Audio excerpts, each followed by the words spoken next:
Hello, welcome to Coach's Corner. My name is Brian Fuller. I'm the Associate Athletic Director of McDowell High School. Joined today with Craig Hetz, Head Coach of the Boys Program, Jim Mountain, Head Coach of the Girls Program. We're going to make it a true Coach's Corner today, and we're going to have our coaches on. But before we get to them, some news out of the athletic office. Tickets for the McDowell Prep game, which will be held January 24th, for the first time in probably about 30 years in McDowell's own Paul Gall Memorial Gymnasium. Due to the increased demand and heavy demand we're expecting for those tickets, we were going to be giving tickets out on a lottery basis. And registration for that lottery will take place Sunday, January 18th from 1 to 3 in the McDowell front lobby. So general public will be able to come in, sign up for the lottery, and they will be able to register for up to 2 tickets per person. So if you need more than 2 tickets, you'll need to have someone come in with you and also enter that lottery. Ticket recipients then will be posted Monday morning, January 19th, on the front doors of McDowell High School. We will have the lottery itself drawn Sunday night. Type up the list. That list will be posted on those doors. Those people then that are on that list will be able to purchase those tickets on Friday, January 23rd from 3 to 6 p.m. in the same McDowell front lobby. And at that time, IDs must be shown in order to purchase those tickets, so we make sure we're getting the tickets to the right people. All right, so again, the lottery registration for general public will be held Sunday, January 18th from 1 to 3 in the McDowell front lobby. People that are on that list then will be posted Monday morning. Those people will be able to purchase those tickets January 23rd from 3 to 6 p.m. in the McDowell front lobby. Another exciting event we're having this year during the game is our first annual Fan Frenzy event. What that will be from 6:30 to 9:30 p.m. in our South Gym. We will have a live feed of the game projected up on a big screen, about a 17 by 15 foot screen. We will have 40 tables in there, and we'll have approximately 350 tickets available for that, and that ticket price is $5, and for that you get a game day t-shirt, get food and refreshments provided by Country Fair, and there'll be some other fun activities going on there. We're hoping to have half the gym decorated black and orange, half the gym decorated blue and white, and it's just going to be an exciting event. We'll have cheerleaders in there. It's going to be run by our girls athletic club, so that'll be another exciting event and a chance for the general public to be able to see the game. And also new this year, since this is the first time that this game will be shown in our own gym, it will also be shown live on Channel 8, on Mill Creek's Channel 8. So that game will be live for all Time Warner subscribers, so that's going to be about another 40 to 50,000 people that will be able to watch this game that have never been able to see it in the past. Okay, so that's news there. Any questions on that? Feel free to call the athletic office at 835-5428. Now let's get to our first guest, Coach Mountain, Head Coach of the Girls Program. You guys are off to a fantastic start, probably one of the better ones we've had in recent years since I've been around. You're currently at 11-2. Looking at that 11-2 record, what do you attribute the team's success to? Just an overall balance of unselfishness on offense and really working hard on defense and believing in each other. I know we talked about early in the year in our previous show, I believe Allison Braun was on, and one of the first things she said was that the team's chemistry this year was just outstanding. Is that really proven to be true to this point? I mean, obviously with your record, but you know, you spend a lot of time with these kids off the court, you know, in team meals and trips and on buses. You know, is that chemistry a big factor? Definitely, and having both coach boys and girls, I think it's more important in the girls. Not that it's not important with the guys, but the girls do spend a lot of time off the floor together, and they agree, you know, on our team goals, and they're willing to put in time, extra time. Okay, looking at your record 11-2, have there been any surprises at this point? Any players stepped up that you, I don't want to say weren't counting on, but have really maybe showed you more than you thought? Well, I'd say the seniors have really done a nice job this year. Allison Braun, Lindsay Oberacker, and Jenna Krause. You know, Jen has been a tremendous leader for us this year. And then we have 2 sophomores that also start, Maddie Hassey and Leah Krause, and they've done a good job as well. But coming off the bench with Laura Ninetemp and Brenna Cosgrove, excuse me, and you know, Shelly Holcomb, they've really done a nice job as well. One thing when I'm watching your team, I don't want to put girls basketball down, but you know, your girls get after it. I mean, they're fun to watch. They're diving on the floor, and how do you coach something like them? How do you get them girls to really get after the ball and play hard? Well, I think you got to, it sets a tone in practice, and we compete and we battle and we bang each other really hard in practice. And like you said, the girls' game is different than the guys' game. The guys' game is fun to watch because they jump so much higher and they are so much faster. But one thing about my girls, and I tell them, I don't ever want to get outplayed. Don't ever get out hustled. That's not an option. And the girls have really given credit, like you said, they play hard. And in the 2 losses you do have, I really don't think you've been outplayed. I think it's just a matter of where you hit that bad stretch during the game where the ball's just not going in the hoop for you, and it's just hard to recover. I know with the McLean game, you were in it right at halftime with them. Early third quarter, you know, it was a great game, and then you just hit that 3-4 minute stretch where it just seemed like nothing would go in, and it's hard to recover. How, as a coach, you know, what do you tell them in the timeouts? You know, you're calling timeouts and just things aren't going your way. Well, you got to keep going. I think defense is the key because, like you see in that game, the offense can be off, and sometimes you got to give credit to the other team. I think they played better that night, but no loss is a bad loss if you learn from it. Exactly. Okay, let's talk about, you took a big trip this year. DC, we were able to get you in the Bulldog Bash down in Chantilly, Virginia. Talk about taking a trip, as a team. It was about, what, a 6-hour drive or so down to the DC area, and going down and playing in a tournament like that. What will that do for your team down the stretch, and just maybe for the program, even for years to come? Well, first thing, it gives your kids exposure. I think that's what you really have to do, is give your kids exposure. First team we played at Bullis Academy, their coach actually played for Duke and was a college coach at Fordham. The second team, their coach played at Manhattan College, so she had a connection with Bronny. That was one of the schools that was recruiting Bronny. But for us, it was a whole experience too. We had one day off. We were able to tour DC, some of the monuments and stuff, and we also caught a girls' Georgetown game up on Georgetown campus and toured that. So we made it a real good experience. But the thing of it is, we could have easily come back 1 and 2. We were down 5 seconds to James Madison, and Jenna hit a layup with 5 seconds left to put us up 1, and that was a great game. The competition, I think, was very good for us, and the tournament was very, very well run, as you'd heard. All the positive. For people that may not know, the girls basketball team did go down to Chantilly, Virginia in that Westfield tournament, and they actually won it. You guys were tournament champions. You placed 4 girls on the all-tournament team with Allison Braun, Jenna Krause, Lindsay Oberacker, and Leah Krause. And Leah Krause being on the first team all-tournament team, and Allison Braun actually being the tournament MVP. So again, how do you think years to come? Do you think this is going to parlay into success down the road, or maybe just like you said, the exposure factor? I think the exposure factor, and let the girls know, to get on the road and play with confidence. And then when the playoffs coming up, as you know, you're always in a different gym and you're traveling, so you've got to be ready for that. It was good competition, and when you said Allison got the MVP, it was kind of a learning experience for us as well. Erin Peterson was one of the Westfield students who was a former basketball player who was killed in the Virginia Tech tragedies, and her mother was actually on site to present the award for Allison, so that was kind of sombering. Okay, now we're getting into region play. You have one more game before you get into region play. This coming up with Meadville this weekend, but talk about the other teams in your region, how we stack up against them. How do you think your team's going to do in region play itself? We actually open up region play on next Monday. We open up with Vincent, and they're currently, I think, 8-2. Very athletic and very quick. Certainly, we want to defend our title, and they want to get our title, so that makes it nice. It'll be a great matchup. We also have East High and Central in our region as well. Do you think your schedule up to this point has prepared you for region play? You participated in the North Allegheny tournament, won that. You went down to the Bulldog Bash, you won that, and we tried to get you some other games in there to prepare. But can the schedule prepare you for region play, or is it different when you get into that? Oh, absolutely. I think we played the best teams that we can to this point, and that's what you need to do. And region play is like another season almost starting at this point, so we're looking forward to that. Okay, then last question for you. Then halfway through the season, how far do you think this team can go? Knowing what you've seen so far in the first 13 games, what do you think? And be realistic. I know no coach is ever going to put it out there, oh, we're going to win the state tournament, I guarantee it. But what are you thinking for this team with the mix that you have? Where do you think you can get to, or where would you like to get? What kind of goal have you set? Well, like I said, the girls put a lot of time in this off season with some extra conditioning and ball handling and stuff in the summer, and we sat down as a team and we decided, our goal certainly wanted to win the region, wanted to repeat as District 10 champions. That's our goal, and then we'd like to go further in the state playoffs than we have before. So we're just going to give that our best shot. I appreciate you coming on today, taking time out of the classroom, and good luck with the region play coming up. Okay, some news out of the upcoming events for the girl events.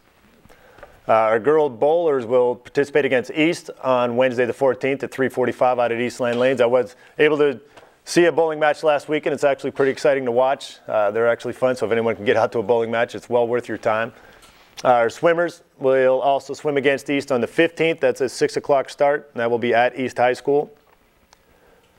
And then we talked about the basketball team has one more non-region game this coming Saturday. That time is actually incorrect there. That will be a 2:30 start. That game was moved up to the afternoon. So again, our JVs will tip off at 1 o'clock, followed by the varsity at 2:30 against the Meadville Bulldogs. And then our swimmers next week will go to Mercyhurst Prep. I believe that match will be at Barron College against Mercyhurst on Monday. And then basketball tips off, like Coach Mountain said, Monday for the region play against Strong Vincent Colonels. They will be coming into our gym on Monday night. JV's tipping off at 6 with the varsity to follow 7:30. Swimmers then on the 22nd will go against Strong Vincent. That will be in our own pool here at MIHS, 6 o'clock start. And I believe that wraps up our girls' upcoming events. Now let's get to Craig Hetz, head coach of the boys program. You guys are currently at 9-3. Is this about where you guys thought you would be looking at your schedule, or do you think, were you projecting to be a little better, or what do you think with that 9-3 record? That's hard to say. We obviously had an opening season loss to General McLean, and didn't play the way we wanted to play in that game, but we learned from it. We got better. We improved. Had a tough loss to very good team out of Cleveland, St. Edwards, and they just beat Benedictine from Cleveland, which was the #1 ranked team in Cleveland, and we certainly had opportunities in that game. And we didn't play anybody like that all last season prior to, I don't think at all last season, a team of that quality. So that was a great experience for us. And then we lost to Mercers, in fairness to our kids. And the Mercers played very well. They have a very good player in Shinaki. But we had 3 kids with the flu that game, and really struggled here with that going on with our team. So finally, I think we're healthy again, and hopefully we are, because we start our region play here tonight against a pretty good George Junior team. Mm-hmm. Talked about that season opening loss to John McLean in the Fairview tournament. What did you tell the team after the game? Obviously, you turned it around because you went back out a few days later and played McCain, and you handled them pretty well. But what do you tell the team, opening loss? We have a team that really lost 4 starters from the year before, and although we did have a lot of returners that had played some, but we still had to establish our identity and figure out a lot of things about playing time, and that's really an ongoing process with our team, since we do have a lot of depth on our team, and sometimes that makes it more difficult to get the right chemistry out there. But yeah, I think I watched the film all night, and a lot of our guys stayed around and watched the film, and our kids' hearts are in the right spot, and sometimes you're going to lose a few games here and there, and hopefully, again, as Coach Mountain said, you're going to learn from that, and you're going to grow as a team and get better. And again, starting region play tonight, this is a real important part of our schedule coming up with George Junior tonight. Then we have Vincent again next Monday, and then we have prep on Saturday. So we have three huge games coming up here in region play. I know a lot of people came up to me after that General McLean game and just were shocked about it, but I'm like, hey, I'd rather lose my first game of the year than my last game of the year. So at least you have time to rebuild and kind of retool and kind of maybe rethink some strategies and, like you said, some chemistry. And you talked about the depth. And you're right, it is hard to find that combination of guys that play well together. Yeah, and then we came back, 2 days later, beat them by 20 and played a really solid game on their floor. So, that's not the end of the world. You lose a game or two. Again, the important thing is to get your kids ready for the most important part of the season, which is starting here tonight. Okay, we talked about your depth on the team. Are there any players at this point that maybe surprised you that I don't know, again, not counting on, but maybe really stepped up and forced you to put them in the lineup? Well, I'll tell you, Dejan Young has really played well off the bench and has given us an athleticism that we didn't have, and a rebounding. He's just so athletic, he can go get the basketball, and he's played pretty consistent for us. And so he's been a great addition to our team. In addition to, so we had a lot of guys that are seniors that maybe didn't get to play a lot. Quality time. They might have played in games or 20-point blowouts, but it's a little different story when you're playing in tight games under pressure. So, but I'm real pleased with our guys. Their attitudes are incredible, and if they maintain that and keep working on getting better, hopefully our team can win these big games coming up. Okay, let's talk about your holiday tournament. We talked about Coach Mountain going to one. We host one every year. Right. This year we brought in North Allegheny, Northeast, and Cleveland St. Ed's. How is participating in a tournament at that point in the year, how does that prepare you for the rest of your season? Well, it's nice we have a home tournament, and we had a nice crowd again this year. And we had Northeast is a quality team. They're a smaller school. And obviously, they lost a lot of players from the year before. But then we had North Allegheny, which is one of the favorites to win the WPIAL. And of course, we had St. Ed's from Cleveland. It's just a perennial power, and they were a state runner-up in Ohio last year. So it was a good experience for our kids again to play in that tournament, especially in the St. Edwards game where it was a nip and tuck game. And that's again, we missed 4 foul shots the last 3 minutes. We missed 2 layups too, and the outcome could have been a little bit different. But regardless of losing that game, sometimes you can play well, and unfortunately the other team plays a little bit better. And I told our kids after the game I was real proud of how hard they played. We forced 22 turnovers in that game, and just played a really solid game. Unfortunately, we lost it. And you know, sometimes that happens, you know, and it's a little bit different than the McLean game where I didn't think we played very well and lost that opening game. So I think that'll help us down the stretch here.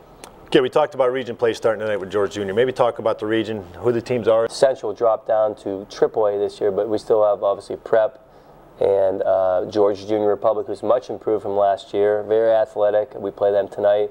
And Strong Vincent just beat East by 20. They had some players suspended, had gone through some difficult times. All those guys are back now, so it's going to be a real dogfight. Every game is going to be highly competitive, and there's going to be a lot of fun and excitement coming up. Which is good. I think it's great that we are in a competitive region. Because postseason play, there's going to be no surprises for you now. Your kids are going to be ready. They're going to be battle tested, so to speak. Yeah, I mean, here's Strong Vincent, who beat Newcastle by 15 this year down in Pittsburgh. So, and Newcastle is a pretty decent team. So, again, I think our region is very strong, as it usually is. It's highly competitive. Okay, not to look ahead a little bit in the region, but let's talk about Prep. Next Saturday, the 24th, we all know the hoopla that's involved with the Prep game. But this is the first time in at least 2 decades that this game is going to be played in our own gym. Now, I know a lot of people are saying we're crazy for doing it. You know, we're not going to crowd control and that type of things. But, you know, administratively, we've taken care of all those issues. As a coach and as part of the program, I know you're in full support of the game being here in our own gym and playing on our own floor. But what is this going to do for our program? What do you think? I mean, for the school, the community, I mean, what do you think about that game? Well, we still play down there the last game of the season. Actually, it's a triple header where 9th graders, then JV and Varsity, so that'll be nice for those younger kids to get to play at Gannon. But, you know, the decision was made to play here, and our gym seats probably 1,500 people. About 15, yep. It's not like it seats 500 people, so obviously there's be a high demand for tickets. But it's going to be a fun atmosphere. And, you know, as a coach, I'm not going to be overly worried about those type of things. I'm just going to be worried about getting our kids, whether we play in the playground or at home or wherever we play, we want to be ready to play well. And but certainly, you know, that game, those 2 games are always going to be an added excitement, no matter what you say as a coach, you know. So it'll be fun having the game, one of the games at home, and I think it's going to bring. It's already brought a lot of talk, whether it's positive or negative, to this game coming up. And yeah, you guys have done a great job in providing some overflow. It's going to be live on TV, so actually there's going to be more people that are going to be able to see that game than if it was held at Gannon. Right, I believe Gannon holds right around 3,000, just under 3,000. Now we're talking 50,000 people are going to be able to watch this game at any Channel 8 subscribers. So it's going to be a great event. I know that it's going to be absolutely electric in here that night. It'll be better if we win the game too. So it will be. As a coach, we're obviously going to, when we get there, obviously we're not thinking about that right now. But you know, obviously we have to prepare our kids. But that's the type of game in our own gym that could really catapult you for the rest of the season. Yeah, sure. You know, really get the ball rolling and get the momentum going. Okay, last question for you then. And looking at where we're at right now, like I said, we're 9-3 halfway through the season. How far do you think this team is going to go? Maybe what changes do you need to make, or what do we need to work on to really make that run in the postseason? Well, you know, one of the things we've addressed is our ability to take care of the basketball. And I don't think you're going to beat anybody any good if you turn the basketball over 15 or 16 times. And at times we've had problems making poor decisions with the ball, forcing plays, playing individually, and we can clean a lot of that stuff up ourselves. And our goal is to turn it over 7 or 8 times a game. If we get to that point offensively and take quality shots, I think we can be pretty tough to beat. And if we're going to continue to turn the basketball over 15 or 16 times, it's going to be tough to beat quality teams. And obviously you have to do a great job defensively and rebounding. And hopefully if you do those things well, you're going to be putting yourself in a position to win those big games. You know, last year we had a team that lost to the WPIL champion in Central Catholic at the buzzer, and had a great run. But that was last year, and again we lost four key players from last year. This is a whole new team, and I like the way they're progressing. We're getting better. We're practicing well, and looking forward to this upcoming stretch of the season. Outstanding. Best of luck the rest of the way. Looking forward to your team performing and making that big run in the playoffs for McDowell. That's about it for the show today. Don't forget, let's go to the upcoming guys events first. JV varsity basketball, like we said today, George Jr. 6 o'clock JV tip, followed by the varsity. That's the first game of our region play. Our male swimming team will be participating this week. Varsity hockey will take on Shaler. I was also able to get to a hockey game. Hockey team is very good this year. 8:15, get out to the Civic Center if you can make it. They're fun to watch. Also on the 15th, our junior high wrestling on Corey will be taking on Corey. That will actually be at McDowell for a 5 o'clock start. On the 19th next week, our boys go against Strong Vincent at Gannon. It's 4 o'clock for the JVs. I believe the boys varsity playing 8:30 that night. So our JVs that are at 4, varsity at 8:30 at Gannon. Swimmers will take on Mercier's Prep. Again, that will be at Barron, 6 o'clock on the 19th. And again, that just about wraps up our show here. Don't forget, Coach's Corner can be viewed online. So if you have anybody in any other part of the country that wants to watch this show, you guys can tell them. Go to the Mill Creek School District website, click on the Mill Creek TV section, I believe it is, and they can follow the links through there to get to Coach's Corner. So this will be archived on there, so you guys will be all over the world here with this show, which is great for the programs and the promotion of our kids. Also, on behalf of the athletic department, I'd like to give a special thank you to Mr. Strobel. I'm not sure if people realize Mr. Strobel is retiring actually very soon. He has been the producer and kind of the go-to guy for this show for many years. I asked him before the show, I think we've been doing it about 20 years that Coach's Corner has been on, so he's been involved with that. It's the help of his that we've been able to promote our programs, get our kids on the air a little bit, and it's been a tremendous help to the athletic office. We wish him well in his retirement and for many years, and hope he gets to enjoy the time with his wife and family and all the good things that come with retirement, as we're all, I'm sure, looking forward to someday. And many years away from me yet, but again, we wish him well and appreciate all the help over the years. And any questions on anything regarding the prep game, any other games, feel free to call the athletic office at 835-5428. Appreciate you watching, and as always, go Trojans.